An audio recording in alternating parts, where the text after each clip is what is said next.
Être un marketeur B2B, c'est être constamment balancé entre les sujets stratégiques et la to-do list opérationnelle qui s'allonge, sans compter les relations avec les sales et le CEO. Mais tu n'as pas à être seul. Entre et installe-toi, bienvenue au Café du Market. Je suis Axel Kaetka, ex-responsable marketing et solopreneur, créateur du Café du Market, la communauté francophone réservée aux marketeurs B2B. Avec ce podcast, j'ai créé le contenu que j'aurais aimé écouter pour progresser encore plus vite quand j'ai pris mes premières responsabilités. On y débriefe les méthodes de base comme les dernières tendances marketing en compagnie des meilleurs experts du sujet. Et si tu veux aller encore plus loin, tu peux aussi t'abonner à la newsletter ou rejoindre directement la communauté pour échanger avec des pairs et donner un coup d'accélérateur à ta carrière. Et maintenant, détends-toi, prends ta boisson préférée et si tu entends des discussions intéressantes, sers-toi, c'est offert par la maison. Mais juste avant de démarrer, laisse-moi te parler des partenaires du Café du Market qui me permettent de te proposer des contenus toujours plus qualitatifs gratuitement. Le premier, c'est Pledzi, ma solution de marketing automation préférée. Quand on fait du marketing automation, on le sait, ce qui est compliqué, c'est de mettre en place des workflows de nurturing qu'il va falloir faire évoluer dans le temps à chaque fois qu'on crée de nouveaux contenus pour que ça soit toujours pertinent.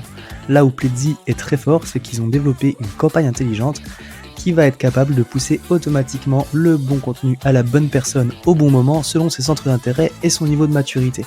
Ce qui ne gâche rien, c'est qu'en plus ils ont une équipe au top, ce qui fait que c'est un plaisir de pouvoir travailler avec eux. Mon second partenaire, c'est Time. Quand on passe de marketeur in-house à indépendant, il y a un gros changement à ne pas sous-estimer, tu peux me croire, c'est la gestion administrative. Créer des devis, des factures, suivre les paiements, ses notes de frais, c'est quelque chose qu'on n'a pas l'habitude de faire quand on est en entreprise, et pourtant on n'a pas le droit de se tromper. C'est là qu'arrive Time, qui est un super outil qui te permet de gérer simplement tes factures, tes devis, ton compte pro et tout ce que demande le quotidien d'un indé. Que tu aies déjà franchi le cap ou que tu l'envisages pour l'avenir, cet outil c'est un must-have que je t'invite à découvrir rapidement. Et maintenant, je te laisse avec ton épisode. Bonjour à toutes et à tous et bienvenue au Café du Market. Aujourd'hui, on va parler Employee Advocacy, ou quand l'employé prend la parole pour promouvoir son employeur. C'est un levier qui peut être très performant pour les entreprises. On l'a vu incarné sur LinkedIn notamment par Lemlist ou Wallaxy.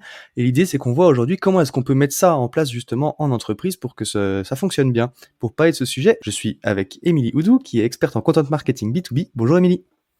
Salut Axel et bienvenue à tous sur le podcast. Écoute, c'est un plaisir de t'avoir sur le podcast pour parler de ce sujet-là. C'est vrai qu'on n'en a pas encore déjà parlé jusque-là, au bout de, mine de rien, un peu plus de 120 épisodes, donc c'est déjà pas mal. Et puis c'est vrai que on aura l'occasion d'en parler. On a vu des entreprises qui l'incarnaient très bien pour qui ça fonctionnait, mais des fois on a encore des réactions un petit peu épidermiques autour de LinkedIn ou de l'utilisation des réseaux sociaux par les employés. Donc c'est cool qu'on puisse en parler. Juste avant qu'on rentre peut-être dans le vif du sujet, est-ce que tu peux te présenter en quelques mots, s'il te plaît? Oui, écoute, avec plaisir. Donc moi, je m'appelle Émilie Oudou, je suis nantaise et puis ça fait 14-15 ans que je suis dans le bain du marketing digital. Donc SEO, SIA, achat display, etc. Un parcours quasiment 100% agence. Bon, 3 ans chez l'annonceur, mais voilà, c'est plutôt anecdotique. Il y a 3 ans, moi, je me suis mis en free.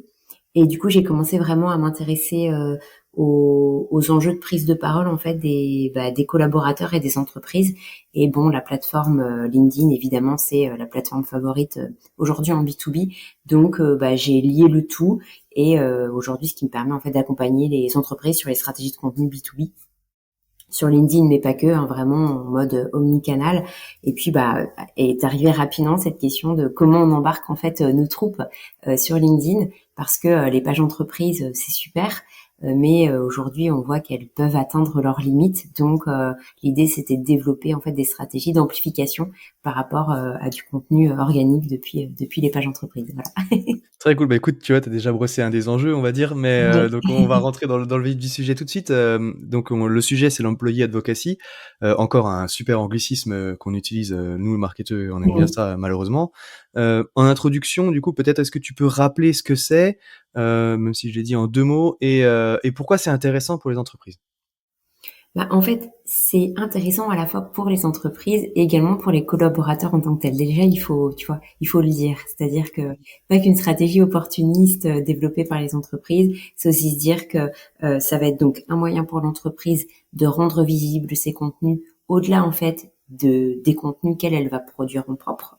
Donc ça, voilà, c'est un enjeu. Et puis ça va aussi permettre aux employés de prendre la parole sur leur expertise, leurs valeurs. tu vois, la question du why, hein, qui revient souvent, en effet, dans le cadre de leur activité professionnelle. Et tout ça, en fait, l'idée, c'est de se dire, bah voilà, je vais inciter en fait mes collaborateurs à prendre la parole sur les réseaux sociaux, mais pas que. Ça pourrait être au travers de webinars, de conférences, de TEDx, etc. Enfin, De tu vois, podcast. podcast, oui, oui, en effet, super moyen en fait de montrer son expertise. Et donc tu vois, tout ça en fait, ça va finalement en effet, comme on disait en intro, amplifier en fait la prise de parole de l'entreprise. Voilà. Ok. Euh, du coup, bah, enfin, effectivement, j'ai déjà cité 2 fois. On l'a vu notamment sur LinkedIn, et c'est vrai que c'est le réseau un petit peu phare en B2B, donc c'est un peu souvent de ça qu'on parle, avec Lemlist ou Wallaxy, d'où on a vu les employés effectivement prendre la parole, et puis ça a pas mal drivé de business, parce qu'il y a aussi cet objectif-là derrière, c'est pas Ouais. juste amplifier la visibilité, quoi. Et qui ont très bien déployé cette stratégie. C'est vrai que si une entreprise veut faire pareil demain, comment est-ce qu'il faut s'y prendre? Parce qu'au final, déjà, il y a différents niveaux d'engagement des employés, tout le monde n'est pas prêt à le faire, Ouais. on a toujours un peu cet enjeu de pourquoi est-ce que pourquoi est-ce que je mettrais en avant mon employeur, qu'est-ce que Mm. j'y gagne? Enfin, comment est-ce qu'on démarre si on veut se lancer du coup? Ouais. Ben écoute, moi je vais te partager une méthode en 5 étapes. Je vais essayer de faire évidemment rapide et efficace. Alors du coup, la première étape, ça va être un format de sensibilisation à LinkedIn. Moi, je propose un format, ça peut être 2 heures, tu vois, en webinar, en visio, etc. Bon, idéalement, ça peut être en présentiel, mais bon, on s'adapte avec la structure de l'entreprise. Et tu vois, dans cette formation en fait de sensibilisation, l'idée à la fois c'est de donner envie, mais aussi de donner des clés. Par exemple, comment fonctionne l'algorithme LinkedIn, à quoi ressemble un fil LinkedIn, etc.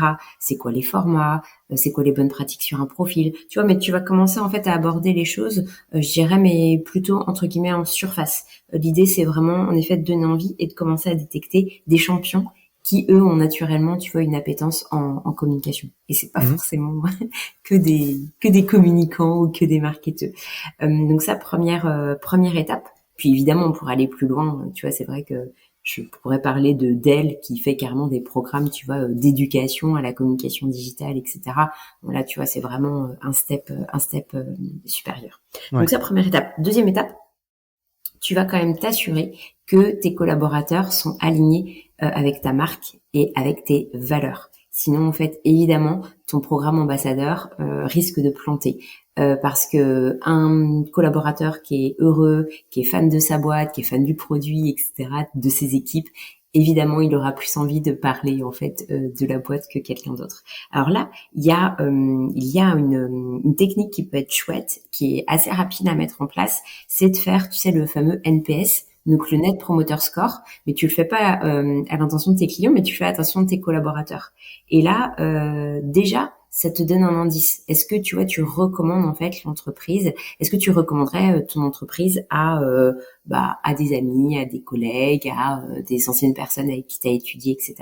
Et ça, déjà, ça te donne un indicateur. Si tu sens en fait que tu as beaucoup de personnes qui vont te donner des notes entre 8 à 10 sur ce NPS, voilà, en fait, tu peux peut-être te dire que ces personnes-là, demain, ça sera tes ambassadeurs. Voilà. Donc ça, c'est première et deuxième étape. Et puis, la deuxième étape, ça va vraiment être de constituer ton panel en fait d'ambassadeurs. Et là, ce qui va être hyper important, c'est de se dire que tout le monde demain ne va pas publier sur LinkedIn 3 fois par semaine. Hein. Il faut être très honnête là-dessus. Ok, on pose de l'ambition.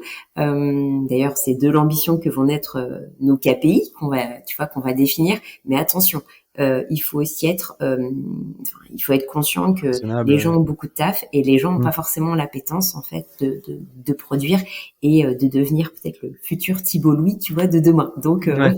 donc on redescend là-dessus. Donc ce qui est important, c'est de se dire dans le programme ambassadeur, je vais définir différents niveaux de rôle. Tu vois, il y a le rôle qui est hyper important mais qui est en sous-marin, c'est la personne en fait qui va récolter de l'info du terrain. Mmh. Et par exemple, tu vois, chez Air France, ils ont défini en fait différents rôles. Et ça, ce rôle-là, en fait, il est crucial. Et ça, en fait, même sur les entreprises, même sur les startups, sur des entreprises un petit peu plus petites, en fait, tu vois, la remontée de terrain, elle est hyper importante. Parce que en général, c'est les sales, les commerciaux, en fait, qui ont beaucoup d'infos du terrain Parfois, en fait, tu vois, ça bloque un petit peu, tu le Mmh. remontes pas au market. Donc ça, c'est vraiment important, en fait, il y ait ce jeu, en fait, de transmission. Donc, premier rôle que tu définis, c'est la personne, en fait, qui va récolter des infos du terrain. Deuxième rôle que j'aime bien définir, qui est entre les deux, finalement, c'est la personne, en fait, qui va s'engager à commenter et à relayer, en fait, des infos depuis la page entreprise. Donc, D'accord. globalement, tu vois, tu construis pas du contenu, entre guillemets, toi-même, mais par contre, tu es une forme de pom-pom girl et dès lors que voilà, il y a des choses en fait qui vont que tu vas trouver hyper chouettes, genre un projet qui a été hyper enthousiasmant, etc. Ben là, en fait, tu vas t'engager à commenter sur la page, tu vois. OK.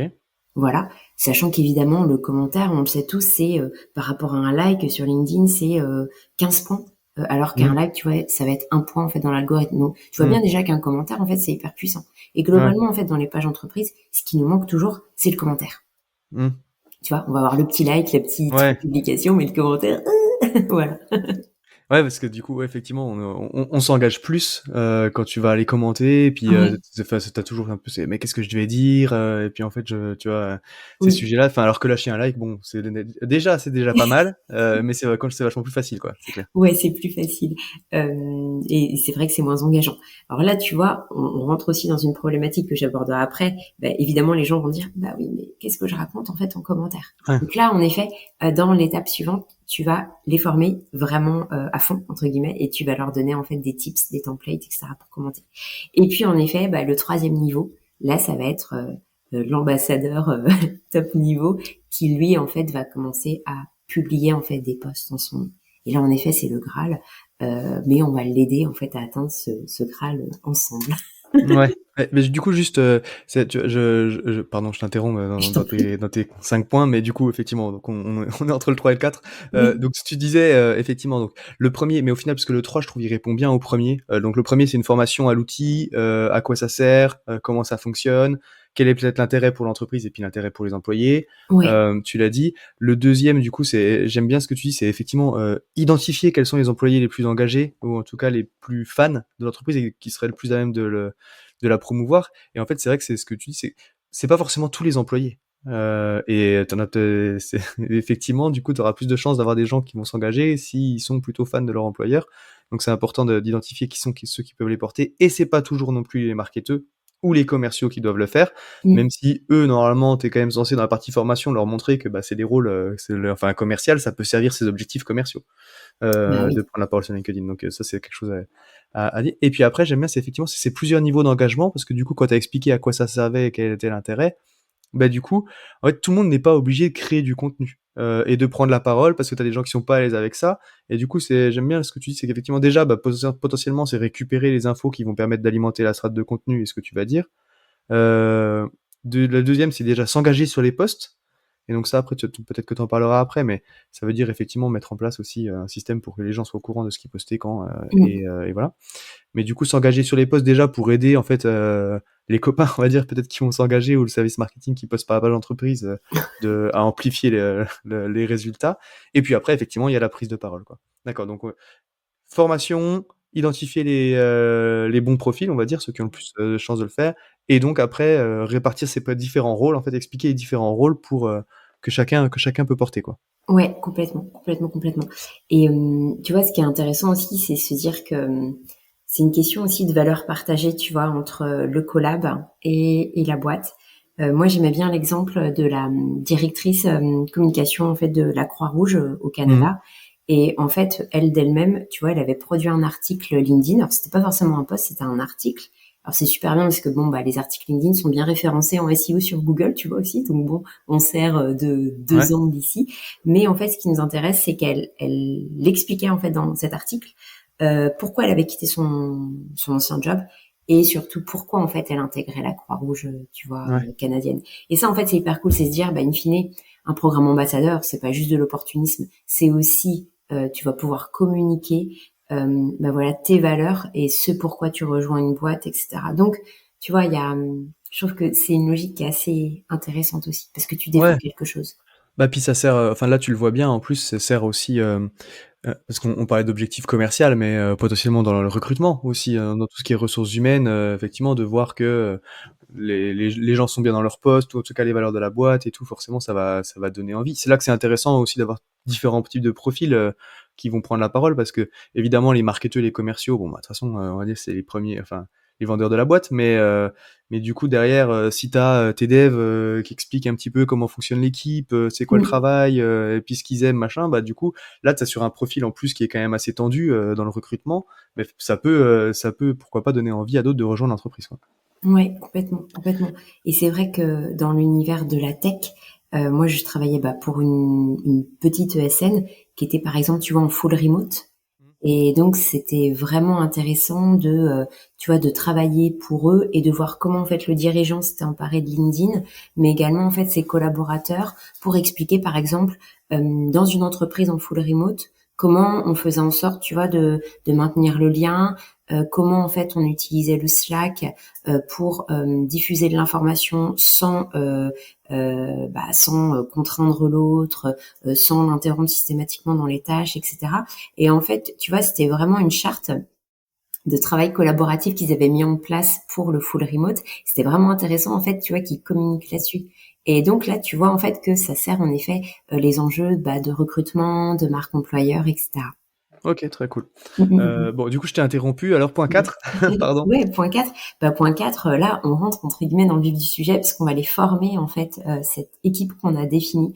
Donc, pour les former déjà, on va leur partager ce que le marketing a pondu, pardon. J'ai fait une petite faute. C'est se dire, c'est quoi la stratégie éditoriale que tu défends en interne? Et écoute, moi, je vais te la partager pour que tu puisses comprendre en fait quelles sont mes grosses thématiques de contenu, etc. Ce qu'on défend.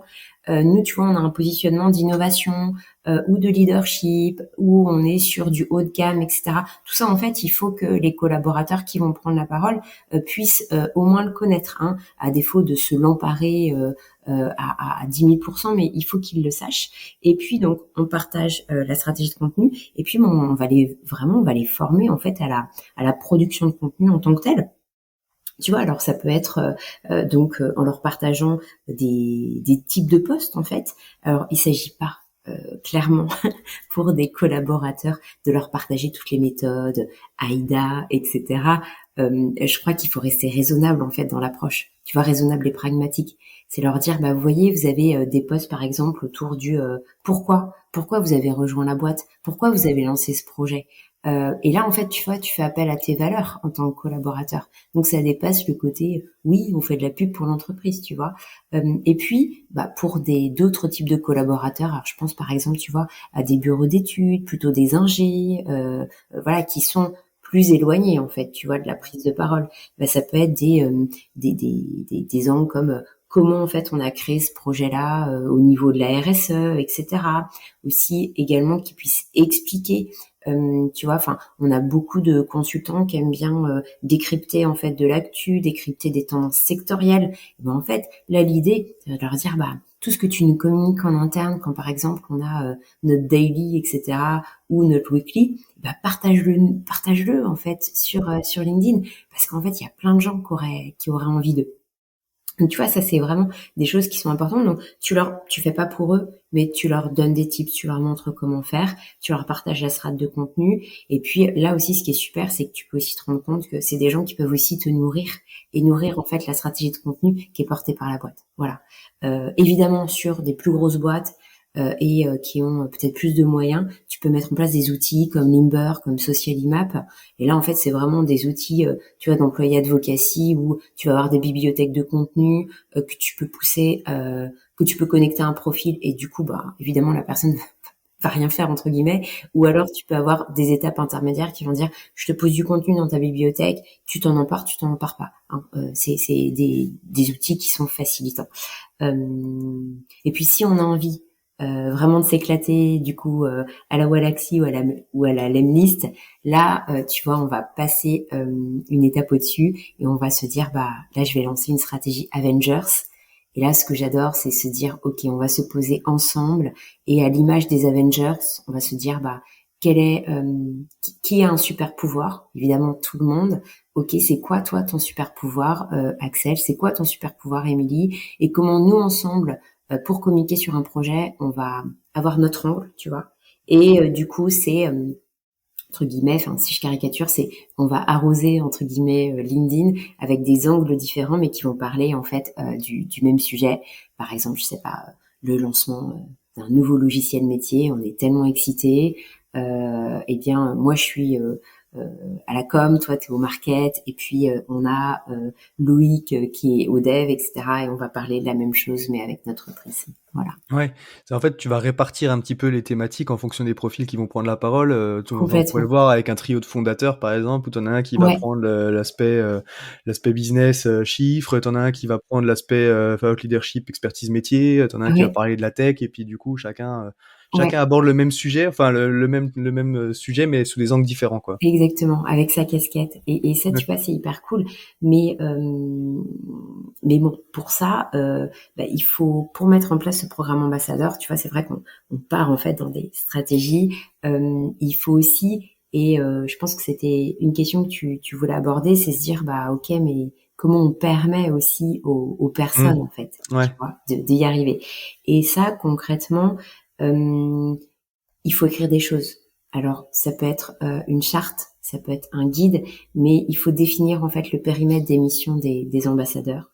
Et il faut aussi leur permettre, donc ça veut dire aménager en fait le temps de travail pour que cette mission ambassadeur, elle puisse rentrer dans des agendas qui sont parfois un petit peu contraints. Ouais, ouais, Voilà. ouais. Donc ça, c'est important de se dire, OK, je t'accorde combien de temps en fait par mois ou par semaine pour y arriver. Ce que je te demande concrètement, est-ce que c'est un post par semaine, est-ce que c'est un commentaire par semaine, etc. Ça, en fait, il faut le poser et il faut aussi poser, la récompense en fait. Qu'est-ce qu'on offre en échange. Ça, c'est important aussi parce que c'est un investissement en temps et puis tu donnes de ta personne aussi, tu te rends visible. Et ça, c'est pas évident pour tous les collaborateurs de se rendre visible. Donc, c'est un investissement qui doit avoir une forme de rétribution. Ouais, c'est ce que j'allais dire parce que tu vois, du coup, on embraye effectivement. Tu encore alors là, on parle de réussir à impliquer les employés, mais c'est vrai qu'en fait, tu as beaucoup de boîtes, qui vont te dire: «Ouais, bah, pourquoi vous relayez pas? Pourquoi vous vous engagez pas, tu vois, sur la visibilité, vous allez nous aider». Mais en même temps, elles te regardent d'un mauvais œil parce que si tu passes du temps sur LinkedIn, c'est que tu as rien à faire, dans ton travail, tu vois? Et du coup, c'est un alors bon, là, on est dans une espèce de dichotomie qui est un peu difficile à gérer.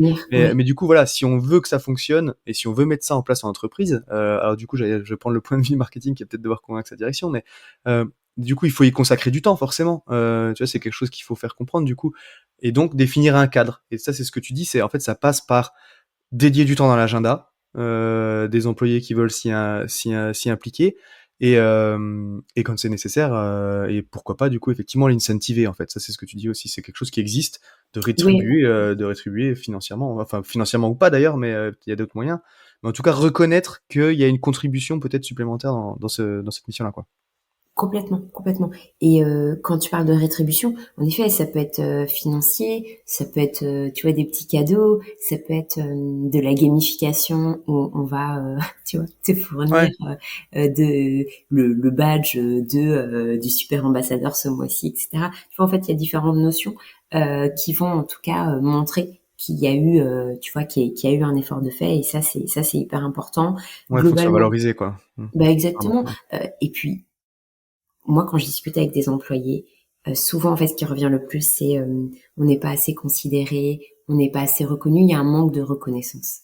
Et au final, je pense que les programmes ambassadeurs comme ça, s'ils sont bien structurés, ils peuvent aussi, tu vois, réduire en fait cette sensation de se dire ah je suis pas reconnu parce que du coup toi en fait c'est vrai qu'en tant que collaborateur tu as du mal à prendre la parole sur LinkedIn mais déjà le fait de poster ça permet de s'affirmer donc tu vois ça permet déjà toi de se dire ah quand même je prends la parole etc et ça permet aussi aux autres de mieux reconnaître ton savoir-faire ou tes soft skills etc enfin, donc je trouve que c'est quand même quelque chose qui est assez intéressant en termes de perception. Carrément. Bon, du coup, on a embrayé sur le sujet d'après, mais tu avais un point Oui, 5, pardon. si je dis pas de Oui, bêtises. j'avais un point Je tiens 5. le compte, tu vois. C'est bien. Merci Axel. Alors le cinquième point, et c'est celui en fait de la définition. En fait, alors à la fois il y a les KPI, c'est vrai, les KPI. Donc il faut se dire, bah ok, programme ambassadeur, je le mets en place, mais j'en attends quoi Est-ce que je veux plus d'impressions sur ma page LinkedIn? Est-ce que je veux plus d'abonnés? Est-ce que je veux que ça ait plus d'impact sur le trafic de mon site web, tu vois, le trafic du site web de ma boîte. Et donc ça, c'est important, les KPI. Et dans cette étape 5, donc KPI et aussi le suivi en fait de tes ambassadeurs, parce que tu peux pas les lâcher dans la nature. C'est pas possible. Tu peux pas, avoir passé du temps à les former entre guillemets en one shot, et puis se dire bon bah c'est bon, il y a là, on y va. Non, on n'y va pas. Il faut les aider. Et ça en fait, ça va passer vraiment par du suivi, du coaching en fait. Et le coaching, tu vois, ça peut être, tu fais un point tous les mois, etc. pour t'assurer en fait que ça suit son cours, quoi. Et puis, c'est aussi l'occasion pour toi, vraiment, comme on disait, d'animer et de challenger en fait ce programme ambassadeur. Tu vois, ça peut être, t'animes le dispositif, tu utilises tes réseaux sociaux en interne, etc. Tu les boostes, tu les challenges comme on disait tout à l'heure. Tu fais de l'incentive, ça peut être de la gamification. Du coup, tu donnes des titres à tout le monde. Tu peux mettre en avant aussi ces ambassadeurs en fait, ceux qui ont joué le jeu. Tu vois, pour donner aussi envie aux autres. Et puis, après, tu te dis, ok, j'ai mon pool d'ambassadeurs, 10, 15 personnes et tout. Et puis, demain, en fait, comment je suis en capacité de recruter, en fait, de nouveaux ambassadeurs. Et là, tu vois, c'est aussi assez simple à faire, entre guillemets, pour un communicant ou un marketeur. Si tu dis, voilà, je vais mettre des affiches dans l'entreprise, je vais faire de la communication interne, je vais peut-être mettre des petits stickers, etc. pour dire, rejoins le programme ambassadeur de la boîte, etc. Quitte à le marketer, en fait, tu vois, ce programme ambassadeur. Il y a une entreprise qui s'appelle Beau Manoir, qui est basée dans l'ouest de la France. Ils ont différentes marques, notamment de vêtements, etc. Tu vois, ils ont leur programme Ambassadeur. Et avec une charte graphique, etc. Et l'idée, c'est de donner envie, tu vois, à un max de collabs d'y aller, quoi. Donc voilà, il faut pas lâcher l'affaire. Ouais. OK, très cool. Ouais, parce qu'effectivement, de toute façon, il suffit pas de poser un cadre, de bien former tout le monde au début et puis de le définir, pour que ça réussisse, il faut l'animer dans le temps et donc du coup, c'est ce que tu dis, il y a tous ces outils-là, en tout cas, cette façon de faire pour le faire vivre et puis après dans la valorisation interne, tu vois, tu parlais, de considération avant, donc effectivement valoriser les efforts qui sont faits, en interne, communiquer sur les gens qui communiquent, du coup, Oui. en fait, ça va aussi aider forcément les autres à rejoindre le programme et c'est beaucoup plus facile de recruter de nouveaux ambassadeurs quand on a, qui sont déjà impliqués, que tu montres que ça marche et qu'en plus tu montres que, écoute, c'est valorisé, quoi. Ouais, complètement, complètement, complètement. C'est vrai que c'est le premier pas qui est souvent le plus difficile. Et ça passe aussi par du coup la direction. Tu vois, c'est un truc qu'on n'a pas forcément dit, mais quand tu as la direction qui veut impulser ça et qui dit aux autres: «Prenez la parole, il faut que vous soyez présents sur LinkedIn et tout», oui, ça commence par toi. En Oui. fait, tu vois, des fois, c'est montrer l'exemple, déjà, aussi. Complètement. Mais c'est pour ça que, alors, ce qui peut être intéressant, c'est de se dire aussi qu'en parallèle de tout ça, ou en amont, on va former en fait le CODIR ou le COMEX. Bah, ouais. Mmh. Voilà. Et moi, j'ai l'exemple de 2-3 boîtes là dernièrement qui se disent, ok, on commence d'abord en fait par la direction. Donc soit c'est juste la direction générale qui veut prendre la parole, soit on se dit non, on fait une formation COMEX pour qu'ensuite tu vois, ça redescende, etc. Et ça, c'est hyper intéressant parce que tu peux pas exiger en fait de tes collaborateurs quelque chose que toi-même en fait tu ne t'exiges pas. Hein, tu sais, c'est devoir un peu d'exemplarité. Et donc ça, je trouve que c'est une technique qui est très intéressante. Et donc tu disais donc il y a l'employé advocacy et il y a le leader advocacy. Donc là, en effet, on va mixer les deux.